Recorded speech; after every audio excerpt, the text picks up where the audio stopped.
ही भगवान अनेकों हाथ गोड़ के दिखाई पड़ने लगे। अब यहाँ क्रम नहीं है। अब विदूषण प्रभु विराट में दिशा बहुमुख, पहले मुख तब बहुमुख और पद, हाँ बहुमुख कर पद लोचन शीशा, बहुमुख तब हाथ तब चरण, तब आँख, तब सिर। इस तरह से भगवान के सिर बहुमुख, मुख दिखाई पड़ रहा है अनेकों, हाथ दिखाई पड़ रहा है अनेकों, चरण दिखाई पड़ रहा है अनेकों, नेत्र दिखाई पड़ रहे हैं अनेकों, सिर दिखाई पड़ रहा है अनेकों। विराट पुरुष गुरुदेव ने पद में लिखा, राम जी तो के देखे वाला लोग ढेर बा, तरह तरह के भासेलन नजरिए के फेरवा। राम जी तो एक देखे वाला लोग ढेर बा, तरह तरह के भासेलन नजरिए के फेरवा। तरह तरह के भासेलन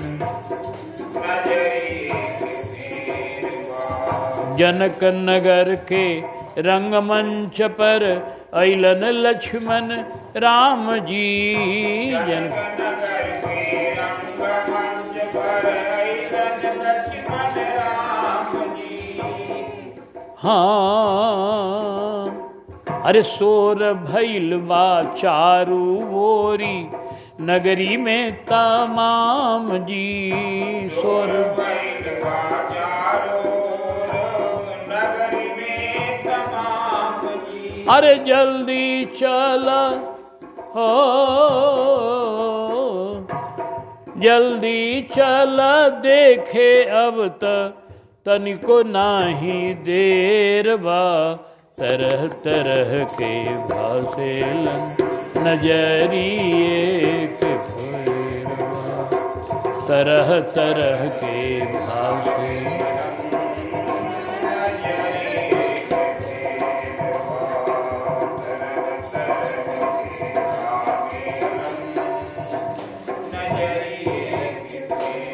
ज्ञानी और विद्वान के लागेलन विराट जी।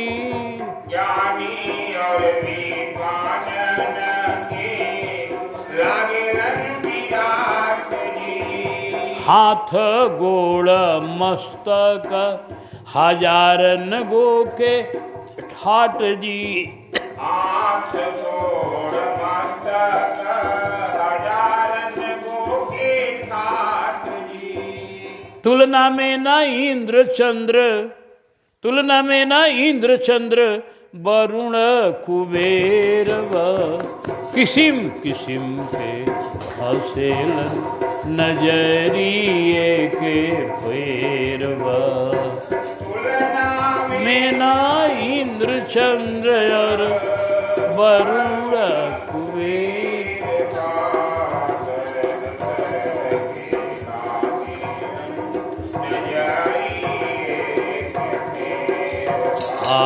तरह तरह के भासेलन नजरिए। तो यानी जो लोग विद्वान हैं उनको हजारों मस्तक, हजारों चरण, हजारों नेत्र, हजारों सिर सब दिखाई पड़ रहे हैं।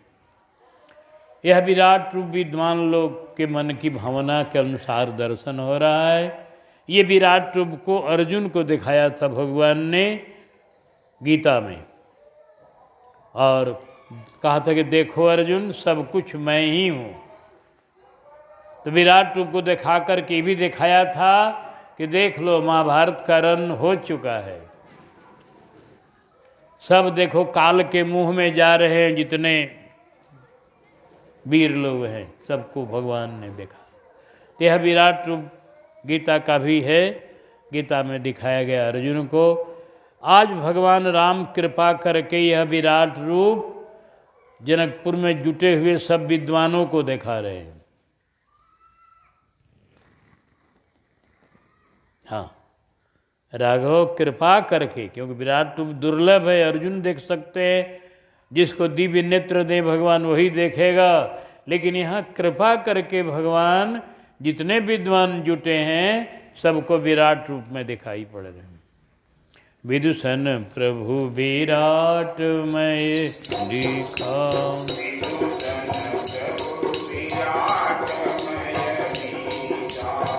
बहुमुख कर पग लोचन शीशम।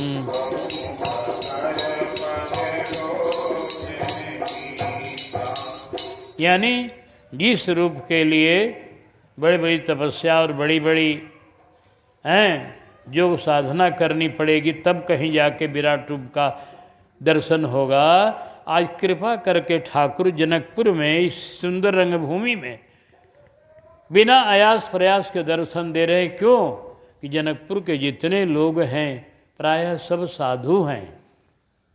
पूर्ण नर नारी स्वसु संता धर्मशील ज्ञानी गुणवंता। और प्रभु की कृपा की बात है, कृपा प्रभु की ऐसी ही है कि वह कब कहाँ उमड़ेगी कोई जाने नहीं। आज इनकी कृपा उमड़ गई है कि विद्वानों को दर्शन दे रहे हैं।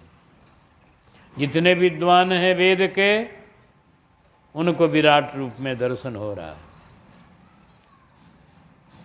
अब आइए जनक जी के संबंधी लोग, जनक जाति अवलोकहि कैसे,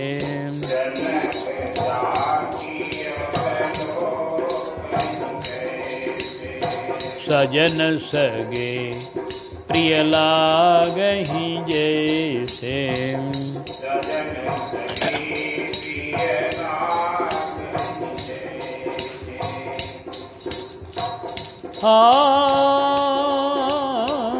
दुष्टन के बुझाला मानो काल विकराल जी,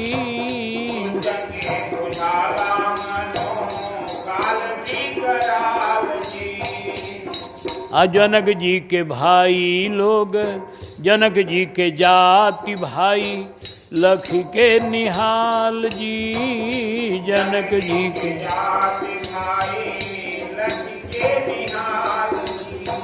सजन सजे ही ऐसन, सजन सने ही ऐसन, भैल पलकन के निबेरवा तरह तरह के,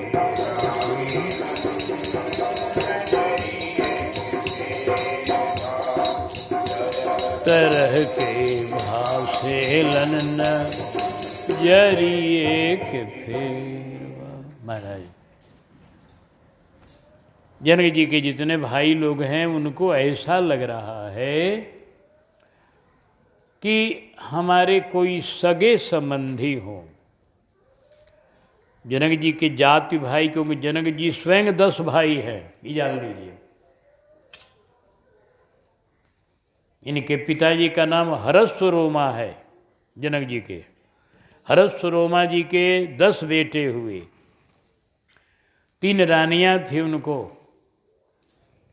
शुभा सदा सर्वदा। तो शुभा के 2 बेटे हैं ये, जिनको आप लोग जानते हैं, कुशध्वज और शिरध्वज। और इसी तरह से कुछ बेटे सदा के हैं, कुछ बेटे सर्वदा के हैं, सब मिला के ये 10 भाई हैं जनक जी। तो जो इनके भाई लोग हैं वो इनके सगे संबंधी जितने जी इनके अपने जाति के लोग हैं वो, और भी जो जाति के लोग हैं जो इनके जनक जी के, ये लोग कैसा देख रहे हैं, उनको ऐसा लग रहा है कि मानो हमारा कोई प्रिय संबंधी हो, हित हो, हाँ कुटुंब हो हमारा। हाँ, जनक जी के जितने भाई हैं या और भी गोतिया दयाद हैं, सबको ऐसा लग रहा है कि हम लोगों के कोई प्रिय संबंधी प्रिय लग रहे हैं भगवान उन लोगों को।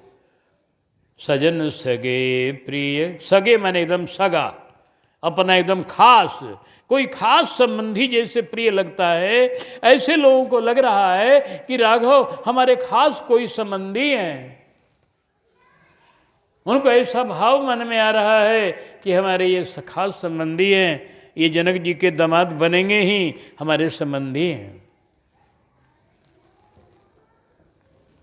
उनको प्रिय लग रहे, हृदय बड़ा आनंद में डूब रहा। जनक जाति अवलोकहि कैसे,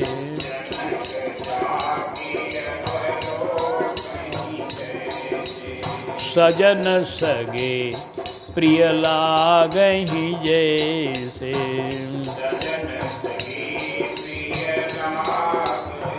उनकी पलकें नहीं गिर रही हैं, एकदम देख रहे जनक जाति अवलोकहि एकदम।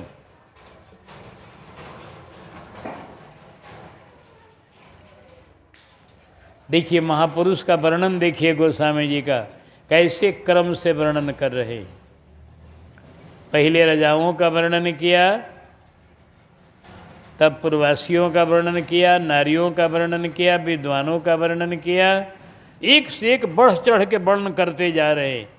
अब सजन संगे के बाद जनक जी का नंबर आया कि जनक जी तो सबसे विलक्षण हैं, इसलिए सहित विदेह बिलोकहि रानी।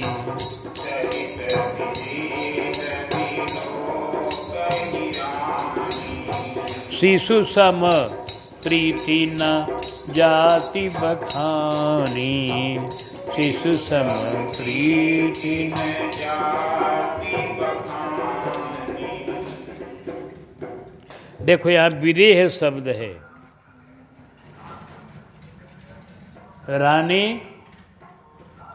विदेह हो रही है राम जी को देखकर, क्योंकि जनक जी तो एक बार देख चुके हैं पहले, लेकिन रानी सुनैना को पहला दर्शन हो रहा है। जैसे जनक जी पहला दर्शन में बड़ी विह्वल हुए, ब्रह्म ज्ञान छूट गया, ऐसे आज सुनैना रानी की हालत हो रही है। इनके प्रीति का वर्णन करना कठिन है। शिशु सम प्रीति न जाति बखानी,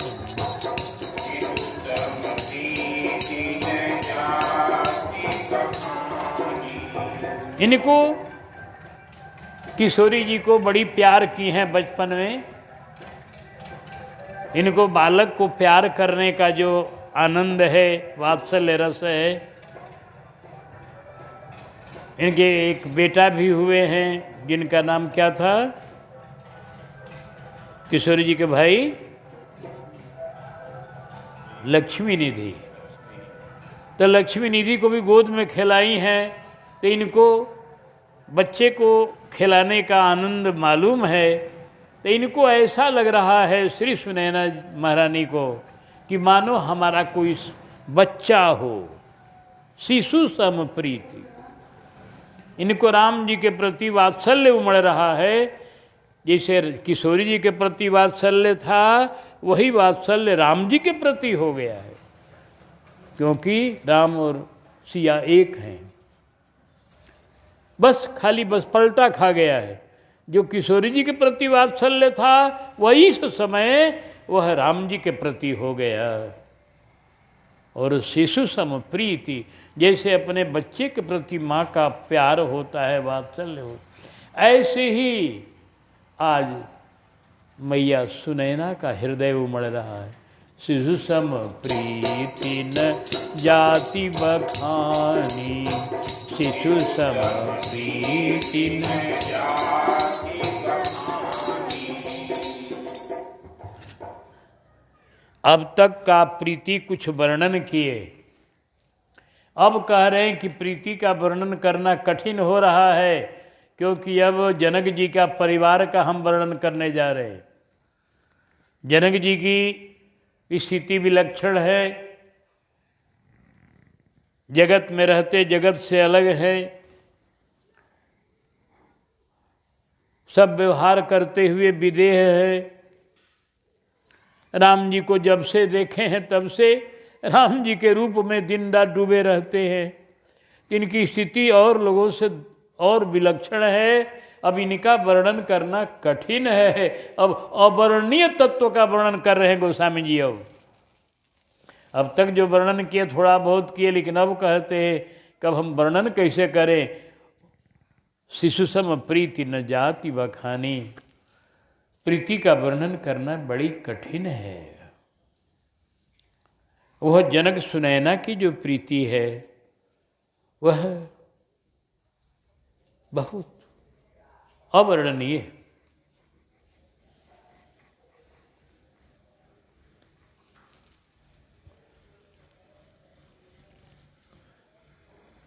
बुझत कृपानिधि कुशल भरत हैं, बचन वेगी न आवई।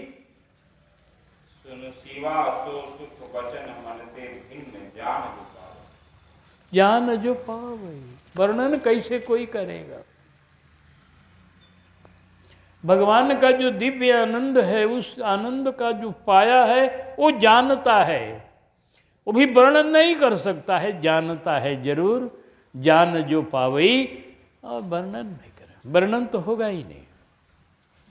वर्णन करने ज्यों चलेगा गला रुध जाएगा, हृदय आनंद में भर जाएगा। वर्णन कैसे करोगे।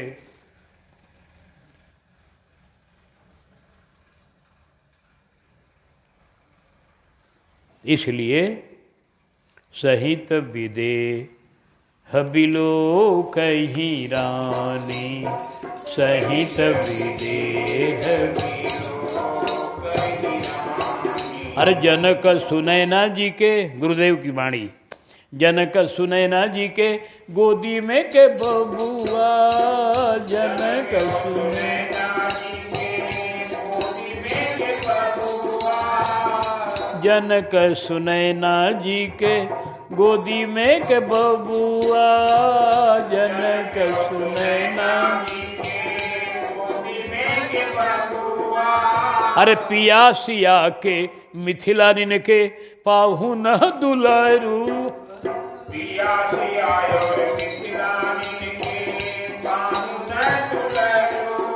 अरे पियासिया के मिथिला निन के पाहु न दुलरुआ, या के मिथिला। अरे दास नेह निधि नारायण के, बोल गुरुदेव सरकार की। अरे दास नेह निधि नारायण के पहुना बड़ा दिलेरवा, तरह तरह के भासे नजरिए के।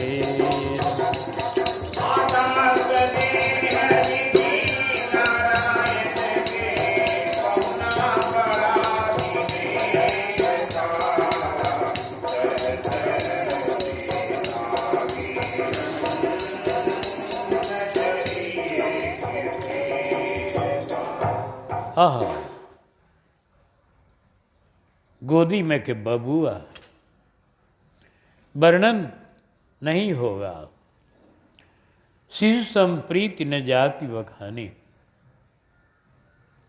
इतना का बाबा ने छोड़ दिया। वर्णन हम कैसे करें भैया। प्रीति का वर्णन तो करना कठिन है ही। प्रेम बात सुनी बौरा होई, तहां सयान रहत नहीं कोई। प्रीति को जो बात कहूँ वाणी में समात नहीं, कैसे कही जात कहो कैसे के विषय किए। भक्तमाल की लाइन है ये। प्रीति की बात वाणी में आती नहीं है, कैसे कोई वर्णन करेगा। अनिर्वचनीय प्रेम स्वरूपम मुका स्वादनवत। इसलिए शिशम प्रीति न जाति बखानी। अब जनक जी योगियों के शिरोमणि है, तो जनक जैसे योगी का वर्णन हो गया। अब जोगी लोगों का वर्णन।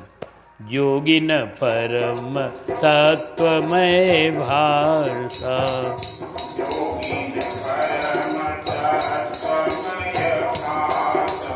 शांत शुद्ध सम सहज प्रकाश।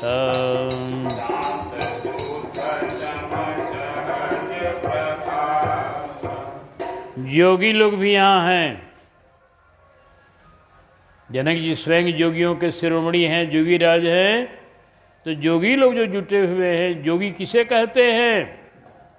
योगी की परिभाषा एक पंक्ति में है, जिसका चित्त वृत्ति का निरोध हो गया है, जिसकी चित्त की वृत्तियां, चित्त का चिंतन बाहर नहीं जाता, उसी का नाम योगी है। जिसकी चित्त की वृत्ति बराबर परमात्मा में जुटी रहती है, उसी का नाम योगी है।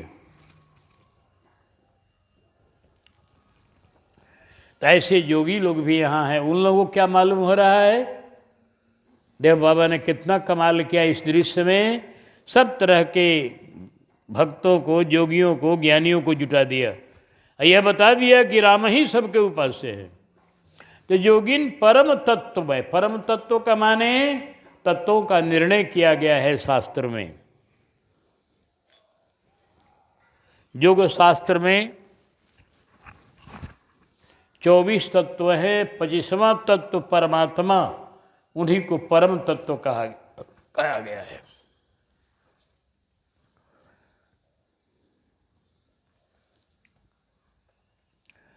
तो जहाँ तत्वों का निर्णय है, सांख्य शास्त्र में तो प्रकृति और पुरुष को ही मान लिया गया है, और वहाँ ईश्वर तत्व का अलग से निरूपण नहीं है।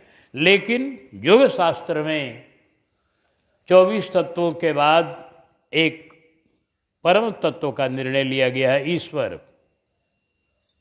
योग शास्त्र कहता है इन तत्वों के बाद एक परमात्म तत्व है, जो सब विकारों से रहित, कर्म विपाक से रहित, आशय से रहित।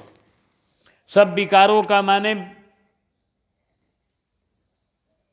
5 प्रकार के विकार होते हैं।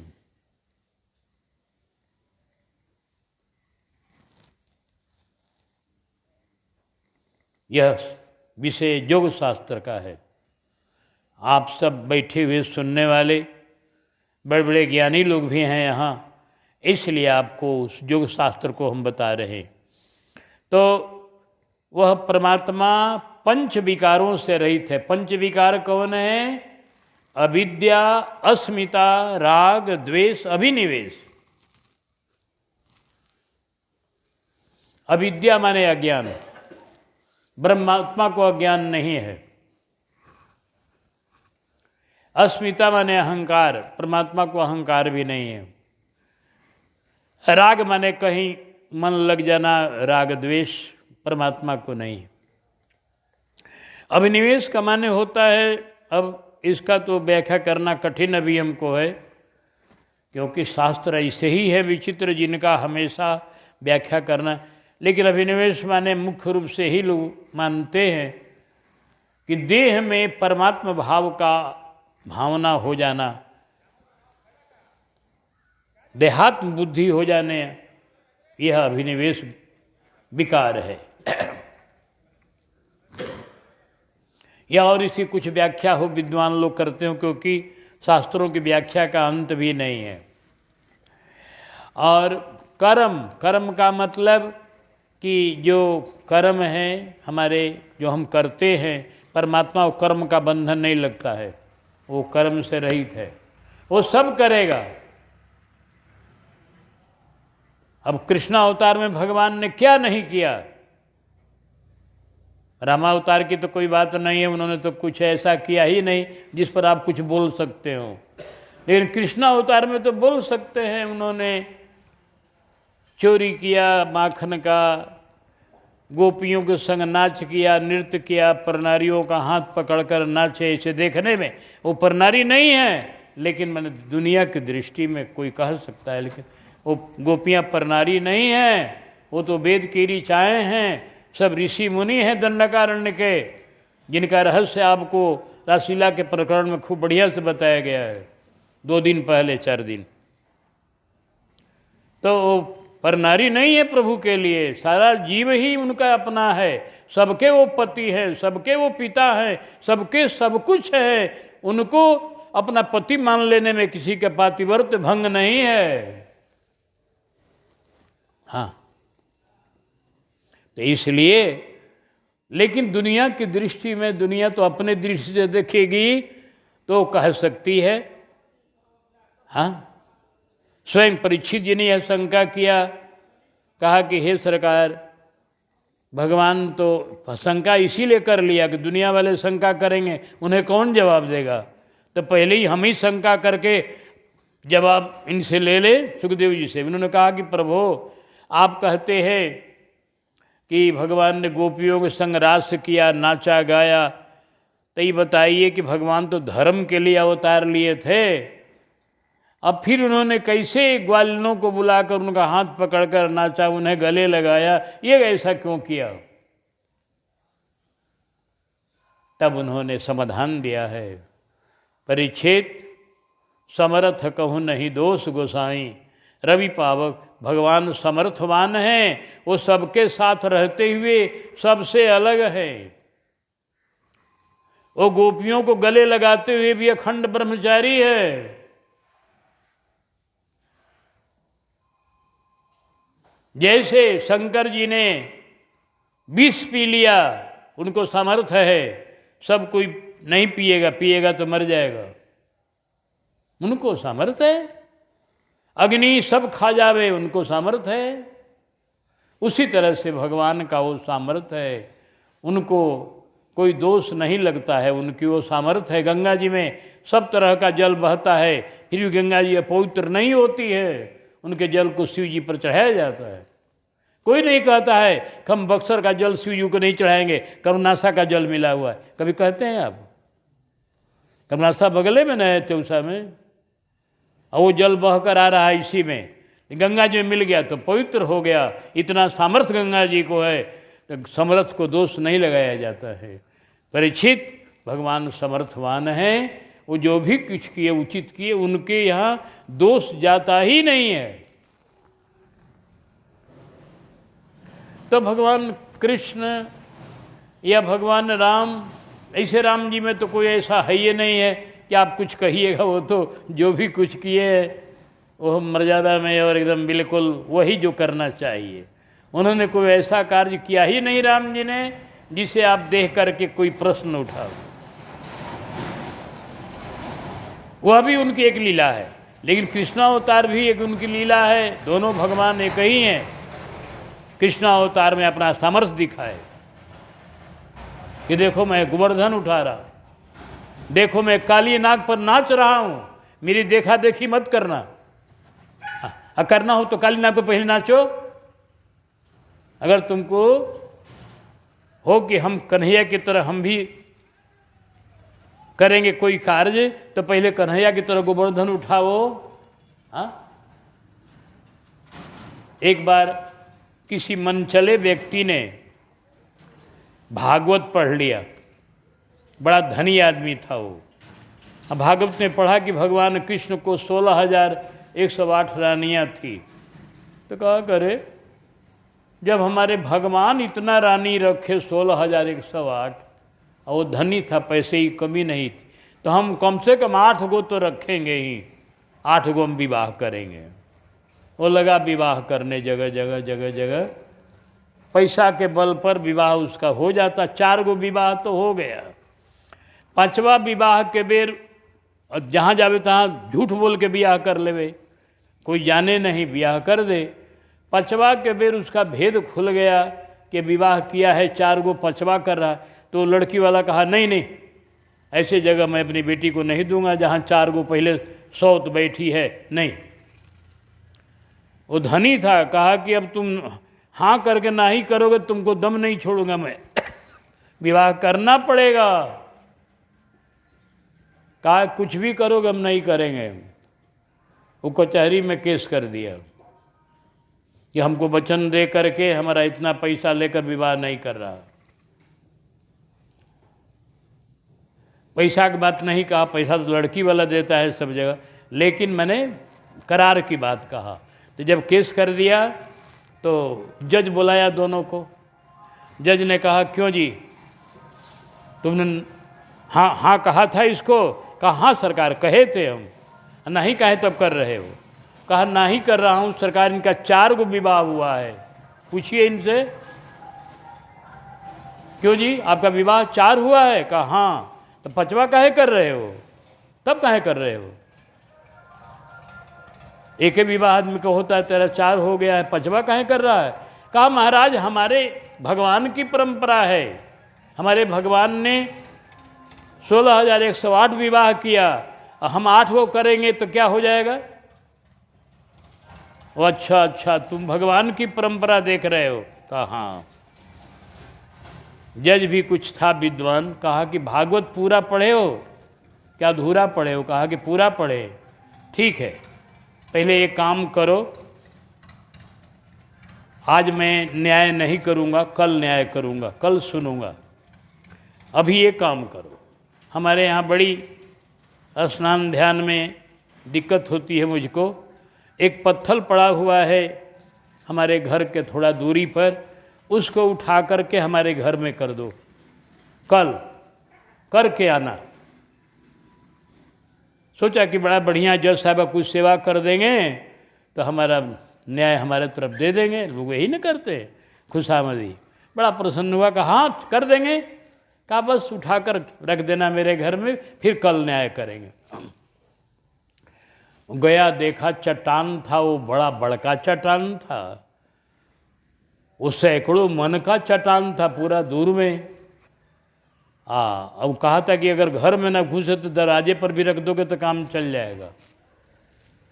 तो अपने तो उठाया, साथियों को बुलाया, 10 गो 20 गो 50 गो, तो उठता है वो, किसी से चट्टान उठेगा भगवान के अलावे? तब नहीं उठा तो हार करके बैठ गया। आया कचहरी में, जज साहब ने पूछा चट्टान पहुंचा दिया मेरे घर पर? कहा कि मालिक को इतना बड़ा है कि उठता है हमसे। कहा कन्हैया को नहीं पढ़ा है तू? 7 कोस में फैला हुआ पहाड़ उठाए ना, तो जो कन्हैया की बराबरी करने चला है तो खाली बियाह में बराबरी करेगा? इसमें बराबरी करो, पहले पहाड़ उठाने में। पहले गोवर्धन उठाया तब विवाह किया उन्होंने, पहले वृंदावन में गोवर्धन उठाया और तब रासलीला किया, तब जाके द्वारिका में विवाह किया। इतना तो पहले तुम उठाओ पहाड़ को, तब न करोगे विवाह। 108 चाहे 8 वो करने का शक्ति कुछ नहीं है, खाली ब्याह करोगे। जैसा बहुत जोर बिगड़ा, कहा कि तुमको सजाए दिया जाएगा अगर दोबारा कहा उससे ब्याह करने को, तो आज मैं छोड़ रहा हूँ। फिर ऐसा कहना मत, ईश्वर की बराबरी जीव नहीं कर सकता है, वो समर्थवान है। उन्होंने अपने समर्थ से पर्वत उठाया, तुम एक चट्टान नहीं उठा सकते हो।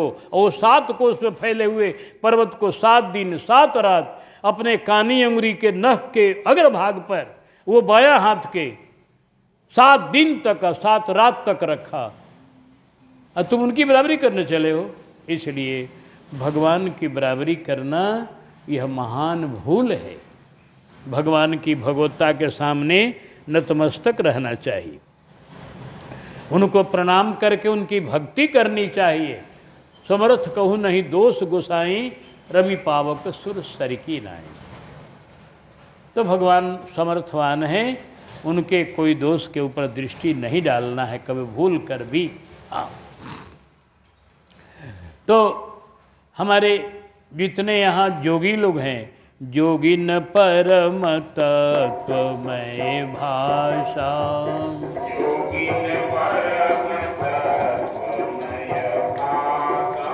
हम परम तत्व की व्याख्या करने में थोड़ा चले गए।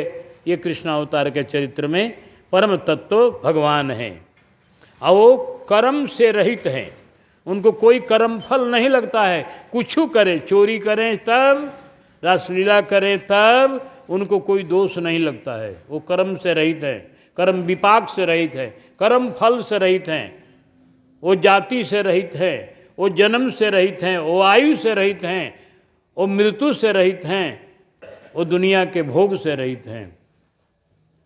वो अपने मन से जितना चाहे उतना रहते हैं सृष्टि में, और जब चाहे तब चले जाते हैं। उन्हें कोई बंधन नहीं है, उनके कोई वासना नहीं है। हम बता रहे थे कि वो अविद्या से रहित, अस्मिता से रहित, राग द्वेष से रहित, अभिनिवेश से रहित, कर्म फल से रहित, कर्म से रहित, और आशय माने वासना, वासना से रहित ब्रह्म है। उन्हीं का नाम परम तत्व है। ये योग शास्त्र है। तो योगी लोग क्या देख रहे हैं कि परम तत्व हमारा, जिसको हम हृदय में अनुभव करते हैं, वो सामने प्रकाशित हो रहा है। योगी लोग भगवान का हृदय में अनुभव करते हैं प्रकाश के रूप में। शांत शुद्ध सम सहज प्रकाश, शांत शुद्ध सम सहज प्रकाश। ईश्वर का दर्शन नहीं होता योग में। योग में खाली ईश्वर अनुभूति में आते हैं, ऐसा उनको अनुभव होता है हृदय में। तो योगियों को यहाँ भास रहा है, योगिन परम तत्वमय भाषा। कैसा कि ये शांत शुद्ध सम, वह ब्रह्म शांत रसमय है, वह प्रकाश शांति देने वाला और एकदम पवित्र है, बिल्कुल शुद्ध। असम है, वो प्रकाश कभी कम बेसी नहीं होता, एक रस। असहज प्रकाशा, वो प्रकाश कहीं से मिलता नहीं। ब्रह्म का प्रकाश स्वाभाविक है, कभी घटता बढ़ता नहीं है। योगी लोग देख रहे हैं एक प्रकाश का पुंज यहाँ प्रकट है बस। शांत शुद्ध सम सहज प्रकाशा, शांत शुद्ध सम।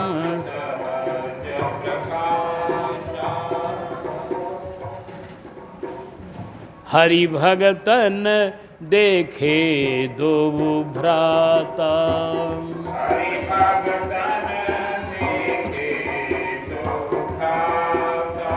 इष्ट देव इव सब सुखदाता, इष्ट देव इव सब सुखदाता। हरि के भगत लोगों ने क्या देखा कि दोनों भाई हैं, हमारे इष्ट देव मानो आ गए हैं। जो भगवान की भक्ति करने वाले हैं, हरि भगत कई प्रकार के होते हैं।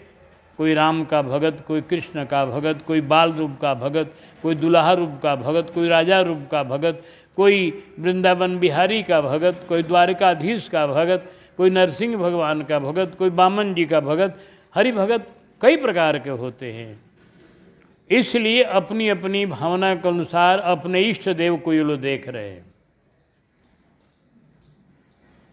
किसी को वही भगवान बाल रूप में दिखाई पड़ रहे हैं, बालू भान की उपासना करने वाला। किसी को दुल्हा के रूप में दिखाई पड़ रहे हैं, दुल्हा रूप की उपासना करने वाला।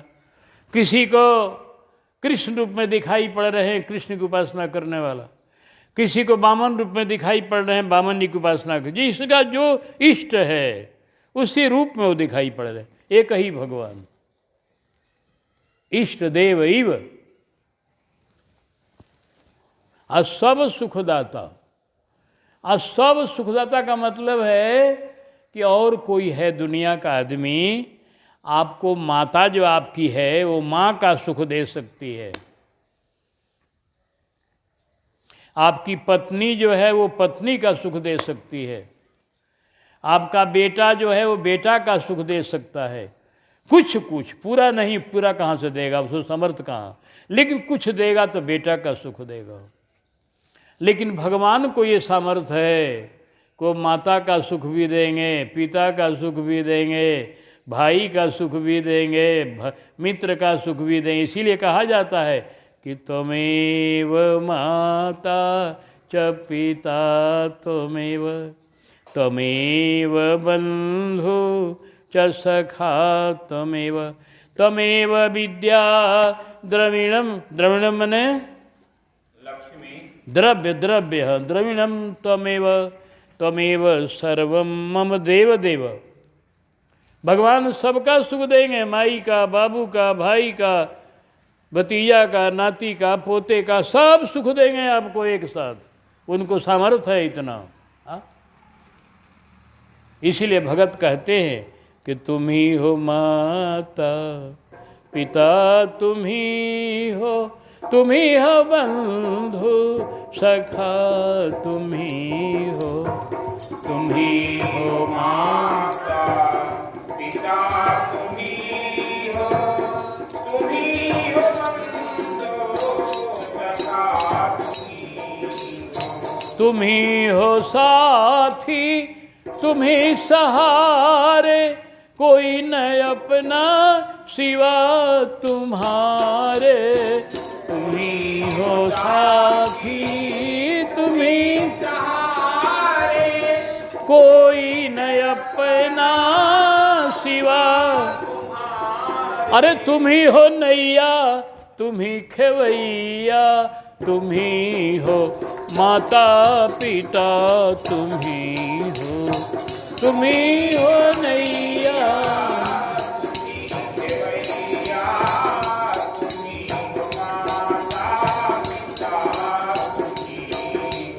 तुम्ही हो माता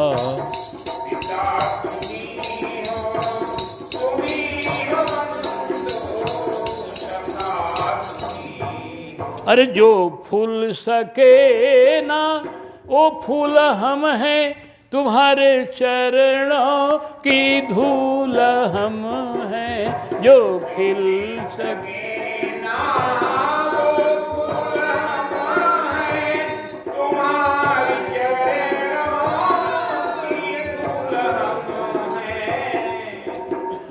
दया की दृष्टि सदा ही रखना, तुम्ही हो बंधु सखा, तुम्ही हो दया की दृष्टि सदा ही रखना, तुम्ही हो बंधु सखा, तुम्ही हो माता पिता, तुम्ही बंधु सखा, तुम्ही हो माता पिता, तुम्ही हो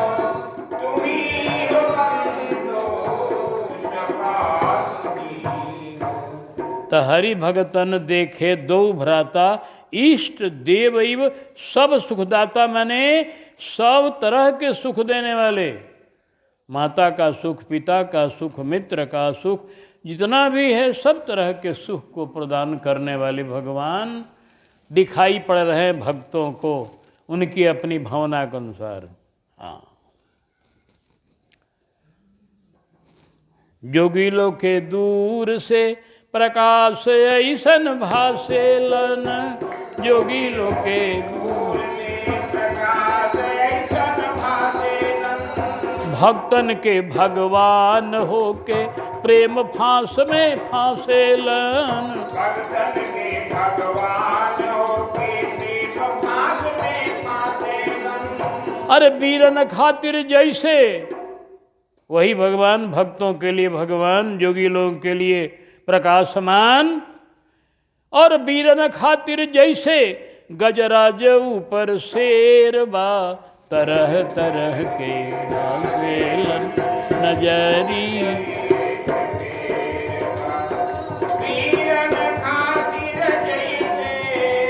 गजराजन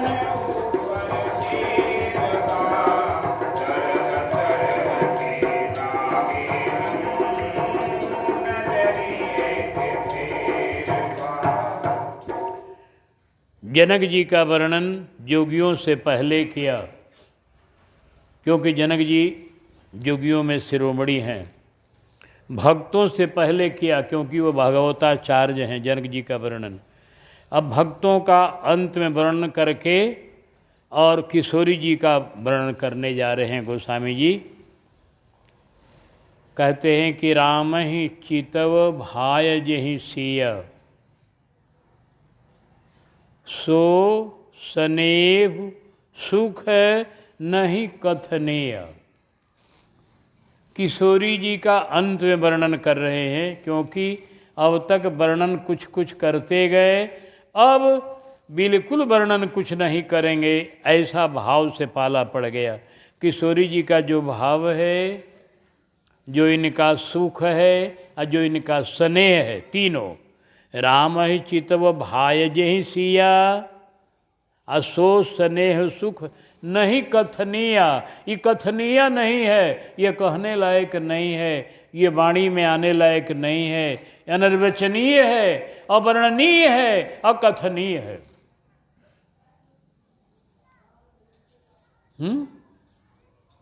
सबका वर्णन किए, किशोरी जी का वर्णन नहीं करेंगे? कहा नहीं करेंगे, क्या लाचारी है। लाचारी कहाँ, कौन लाचारी? कहा लाचारी ये है, कवि को जब कुछ मिलता है तबे वर्णन करेगा। कवि को कुछ शब्द मिलेगा, कुछ अर्थ मिलेगा, तब उसको एक शब्द पर एक ग्रंथ बना सकता है। कवि को सामर्थ्य है, एक शब्द भी उसको मिल जाए तो उस पर कल्पना करते करते कहाँ पहुँच सकता है वो, लेकिन मिलेगा कुछ तबे पहुँचेगा। और जब कुछ मिलबे न करेगा एको शब्द, कभी ही अर्थ आखर बल साचा, अनुभरी ताल गति ही नट नाचा। नट कब नाचता है? जब ताल बजता है। अब ताले कोई नहीं बजाएगा तो नाचेगा कैसे? ताले पर नृत्य होता है। उसी तरह से शब्द के ऊपर, अर्थ के ऊपर कवि का वर्णन होता है। आप एक शब्द बोल देंगे, कवि उसको पकड़कर उस पर कल्पना का उड़ान उड़ेगा, कहाँ कहाँ पहुँच जाएगा। लेकिन आप जब बोलबे नहीं करेंगे, मौन रहेंगे, तब उसका वर्णन करेगा।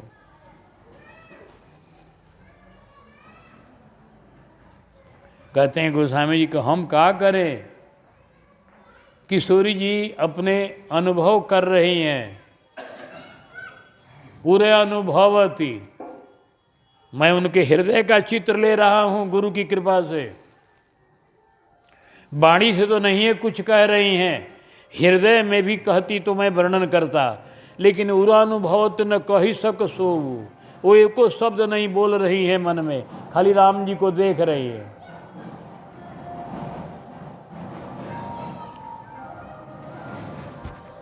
तब बताइए हम कैसे वर्णन करें? जब कुछ कहती कि राम हमारे प्राणनाथ हैं, प्रियतम हैं, चाहे कुछ कोई भाव मन में सोची तो मैं वर्णन करता। अब वो एकदम बिल्कुल दर्शन कर रही हैं, मगन होकर, विभोर होकर अनुभव कर रही हैं कि हमारे हैं, लेकिन कुछ भी मन में वाणी नहीं उठ रही है। तो जब वाणी नहीं उठेगी, शब्द नहीं उठेगा एक को, तो कवि बेचारा लाचार हो जाएगा। कवि को बल दो ही का है, शब्द का और अर्थ का, बस। कवि ही अर्थ है, आखर बल साचा। अक्षर का है और शब्द का ही बल है कवि को, उसी पर उड़ान उड़ता है बड़ी लंबी लंबी। हाँ, लेकिन एको अक्षर मिलेगा तब न उड़ेगा, उसको एको अक्षर नहीं मिल रहा। किशोरी जी कुछ एकदम मौन है, आनंद ले रही। इसलिए कहते हैं बाबा मैं लाचार हूँ, उर अनुभवती न कही सक सो।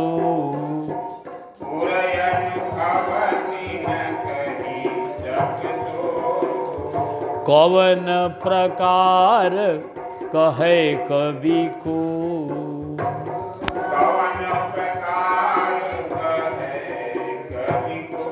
बड़े ध्यान से सुनिएगा, यह किशोरी जी का, गोस्वामी जी की बड़ी विचक्षण वर्णन है उनके विषय में। कह रहे हैं कि क्योंकि संसार जो ये वर्णन कर रहे हैं गोस्वामी जी रामचरितमानस को, ये किशोरी जी कृपा से ही वर्णन कर रहे हैं, एकदम लिख चुके हैं बालकांड में कि ताके जुग पद कमल मनावऊं, अजासु कृपा निर्मल मति मैं किशोरी जी से प्राप्त कर रहा हूं। तो निर्मल मति देने वाली किशोरी जी की कृपा से ये वर्णन हो रहा है। अब वही किशोरी जी कुछ बोल नहीं रही हैं, तो हम कैसे वर्णन करेंगे? उन्हीं का दिया हुआ तो वर्णन मैं कर रहा हूं, उन्हीं कृपा के चमत्कार से जो कुछ मैं कह रहा हूं, जिसके विषय में, अपने विषय में वो कुछ बताइए नहीं रही हैं, तो हम क्या कहें? वो मान लीजिए कि दूसरे के विषय में कोई बता दे हजारों बात, तो हम वर्णन कर गए जो उन्होंने कृपा करके हमके प्रेरणा दिया। अपने विषय में कुछ नहीं बोल रही, अपने विषय में मौन है, तो हम क्या करें? वो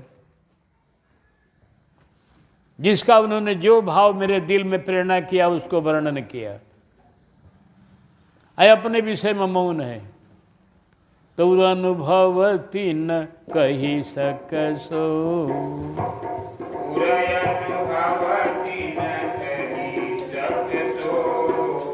कौन प्रकार कहे कवि को,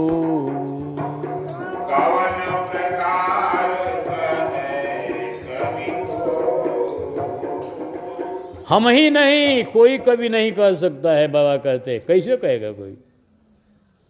कवि का जो बल है जब तक उसको नहीं मिलेगा कुछ हो, वर्णन कहाँ से करेगा? मान लीजिए कोई कलाकार है मूर्ति बनाने वाला, अब उसको न मिट्टी मिले न खरपात मिले न उसको पानी मिले तो कैसे मूर्ति बनाएगा? जब उसको मसाला मिलेगा, पानी मिलेगा, खरपात मिलेगा, पुअरा मिलेगा, पेटाढ़ी मिलेगी, कुछ मिलेगा उसको कमाची बांधने के लिए, तब दुर्गा जी को बना देगा, है ना? अब मान लीजिए कि न उसको खरपात मिल रहा है, न मिट्टी मिल रहा है, न पानी मिल रहा है, न रंग मिल रहा है, तो कैसे बनाएगा मूर्ति? तो गोस्वामी जी कहते हैं कि हमको कुछ किशोरी जी अपना भाव दे ही नहीं रहे हैं तो हम कैसे वर्णन करेंगे?